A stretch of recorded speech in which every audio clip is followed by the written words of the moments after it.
साथियों, कुछ दिनों पहले जैसा अभी अनाउंसर बता रहे थे, मैं विदेश दौरे पर से ही आया हूं। मैं पेरिस में था और पेरिस तो फैशन कैपिटल के ऑफ वर्ल्ड कहा जाता है। इस यात्रा के दौरान विभिन्न मुद्दों पर दोनों देशों के बीच अहम साझेदारी हुई। हमारी चर्चा के मुख्य बिंदुओं में एनवायरमेंट और क्लाइमेट चेंज का विषय भी शामिल रहा। आज पूरी दुनिया सस्टेनेबल लाइफस्टाइल के महत्व को समझ रही है। फैशन वर्ल्ड भी इसके प्रभाव से अछूता नहीं है। आज दुनिया फैशन और एनवायरमेंट और फैशन फॉर एम्पावरमेंट के लिए इस विजन को अपना रही है। इस संबंध में भारत दुनिया को रास्ता दिखा रहा है। सस्टेनेबिलिटी हमेशा से भारतीय टेक्सटाइल की परंपरा का अभिन्न हिस्सा रहा है। हमारी khadi, tribal textiles, natural dyes का उपयोग, ये सभी सस्टेनेबल लाइफस्टाइल के ही उदाहरण हैं। अब भारत की पारंपरिक सस्टेनेबल टेक्निक्स को कटिंग एज टेक्नोलॉजी का साथ मिल रहा है। इससे इंडस्ट्री से जुड़े कारीगरों, बुनकरों और करोड़ों महिलाओं को सीधा सीधा लाभ हो रहा है। साथियों, मैं समझता हूं संसाधनों का पूरा उपयोग और कम से कम वेस्ट जनरेशन टेक्सटाइल इंडस्ट्री की पहचान बननी चाहिए। आज दुनिया में करोड़ों कपड़े हर महीने इस्तेमाल से बाहर हो जाते हैं। इनमें बहुत बड़ा हिस्सा फास्ट फैशन वेस्ट का होता है, यानी वो कपड़े जिन्हें फैशन या ट्रेंड चेंज होने के कारण लोग पहनना छोड़ देते हैं।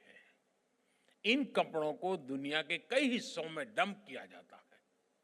इससे एनवायरनमेंट और इकोलॉजी के लिए भी बड़ा खतरा पैदा हो रहा है। एक आकलन के मुताबिक 2030 तक फैशन वेस्ट 148 मिलियन टन तक पहुंच जाएगा।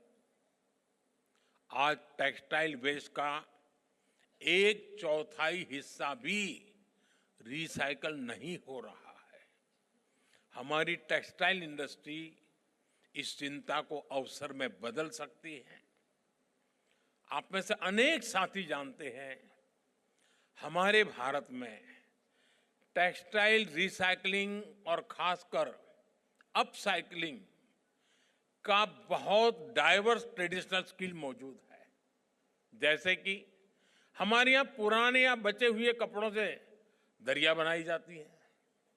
बुनकर लोग और यहाँ तक कि घर की महिलाएं भी ऐसे कपड़ों से कितने तरह के मैट्स, रग्स और कवरिंग बनाती हैं। महाराष्ट्र में पुराने और यहाँ तक कि फटे कपड़ों तक से अच्छे अच्छे गोदड़ी बनाए जाते हैं। हम इन पारंपरिक आर्ट्स में नए इनोवेशन करके इन्हें ग्लोबल मार्केट तक पहुंचा सकते हैं। टेक्सटाइल मिनिस्ट्री ने अपसाइक्लिंग को प्रमोट करने के लिए standing conference of public enterprise और ई मार्केट प्लेस के साथ एमओयू भी साइन किया है। देश के कई अपसाइक्लर्स ने इसमें रजिस्टर भी किया है। नवी मुंबई और बेंगलुरु जैसे शहरों में टेक्सटाइल वेस्ट के डोर टू डोर कलेक्शन के लिए पायलट प्रोजेक्ट भी चलाए जा रहे हैं। मैं चाहूंगा हमारे स्टार्टअप्स इन प्रयासों से जुड़े, इन अवसरों को एक्सप्लोर करें और अर्ली स्टेप लेकर इतने बड़े ग्लोबल मार्केट में लीड लें। अगले कुछ वर्षों में भारत की टेक्सटाइल रिसाइकलिंग मार्केट $400 मिलियन तक पहुंचने की संभावना है,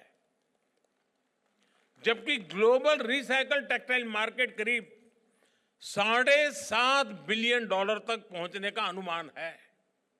अगर हम सही दिशा में आगे बढ़ें तो भारत इसमें और बड़ा शेयर हासिल कर सकता है।